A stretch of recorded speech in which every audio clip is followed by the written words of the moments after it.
નેત્રંગના કાંટીપાડામાં 51માં તુલસી વિવાહ નિમિત્તેની સત્યનારાયણ થામાં 351 જોડાઓએ લાભ લીધો હતો. ભારતીય સંસ્કૃતિમાં તુલસી વિવાહનું સહવિશેષ મહત્વ છે. ખાસ કરીને ભરૂચ તેમજ નર્મદા જિલ્લાના આદિવાસી વિસ્તારમાં દેવઉઠી એકાદશ અગિયારસ નિમિત્તે તુલસી વિવાહ થાય છે. મહિલા તેમજ પુરુષોએ ધારણ કરેલ પરંપરાગત વેશભૂષા, ધાર્મિકતા, સાંસ્કૃતિકના કાર્યક્રમો સાથે તુલસી વિવાહની રંગચંગે ઉજવણી કરાઈ છે. નેત્રંગ તાલુકાના અંતરિયાળ વિસ્તારમાં આવેલા મુંગજ ગામે રણછોડભાઈ વસાવાના નિવાસ સ્થાને લાલજી મહારાજની સ્થાપના કરાઈ છે.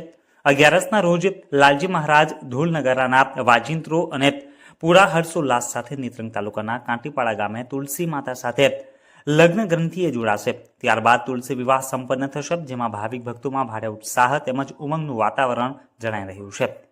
અત્રે ઉલ્લેખનીય છે કે નેત્રંગ તાલુકાના કાંટીપાડા ગામે શ્રી સંત પુનિત માનવ કલ્યાણ ટ્રસ્ટ, જેસપોર અને કાંટીપાડાના ગ્રામજનો થકી પુનિત છેલ્લા 7 દિવસથી રામાયણ કથામાં મોટી સંખ્યામાં ભાવિક ભક્તો લાભ લઈ રહ્યા છે.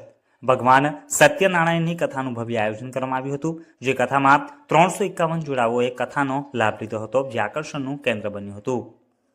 જો આપે ઝઘડિયા ન્યૂઝ ચેનલ સબસ્ક્રાઇબ ન કરી હોય તો સબસ્ક્રાઇબ કરી, લાઇક કરી, બેલ આઇકોન દબાવો. રોજ તમારી આસપાસ બનતી ઘટનાઓની માહિતી મેળવો. ધન્યવાદ.